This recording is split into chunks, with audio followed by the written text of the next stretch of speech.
দুনিয়ার মুসলমান বান্দা লক্ষ্য করে শুনেন,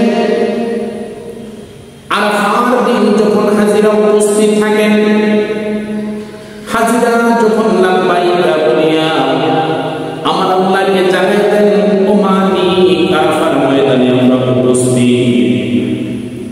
আমার আল্লাহ তাআলা ফেরেশতাদেরকে ডাকিয়া বলেন, ও ফেরেশতারা শোনো শোনো,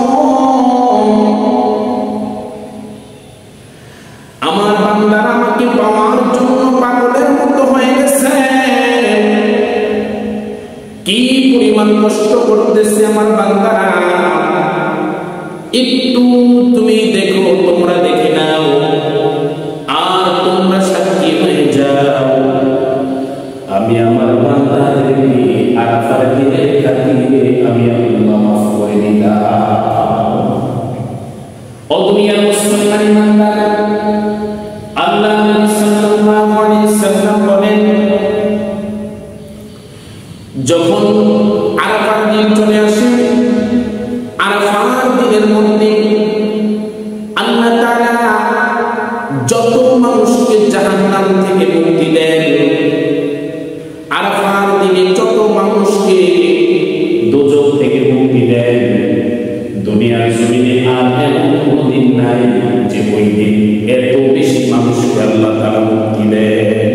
আরাফার দিনে আল্লাহ তাআলা সব মানুষ, অসংখ্য অগণিত মানুষকে আল্লাহ তাআলা জাহান্নাম থেকে দোজখ থেকে মুক্তি দান করেন।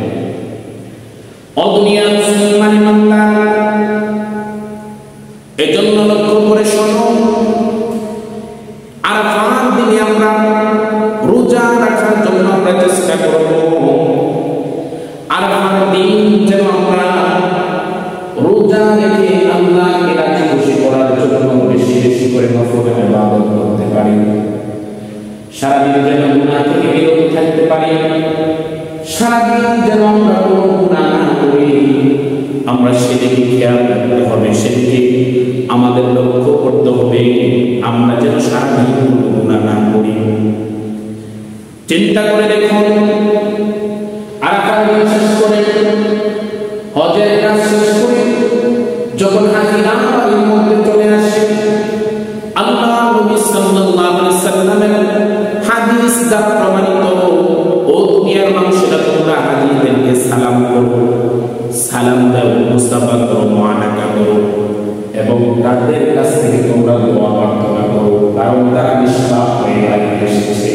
সুবহানাল্লাহ, তারা নিষ্পাপ হয়ে বাড়িতে এসেছে। কারণ হাজিদের জন্য আল্লাহর নবী সাল্লাল্লাহু আলাইহি সাল্লাম দোয়া করেছেন, হে আল্লাহ তাআলা হাজিদেরকে আপনি মাফ করে দেন, এবং তারা যাদের জন্য সুপারিশ করবে সেই সুপারিশ আপনি কবুল করে নেন। তাহলে আমার নবী সাল্লাল্লাহু আলাইহি ওয়াসাল্লামের দোয়া আমার আল্লাহ কখনো ফেরত দিবেন না। এজন্য যখনই হজ করে কোনো মানুষ যখন বাড়ির মধ্যে চলে আসে, আমরা তার কাছে দোয়া মুসাফা করব, আমরা তার কাছ থেকে দোয়া নেওয়ার জন্য চেষ্টা করব। দেখবেন আল্লাহ তাআলা আমাকে আপনাকে আল্লাহ তাআলা মাফ করে দেবেন। এজন্য সম্মানিত উপস্থিতি, দুনিয়ার মুসলমান মানুষ নিষ্পাপ হওয়ার জন্য তো সকলেই চেষ্টা করেন।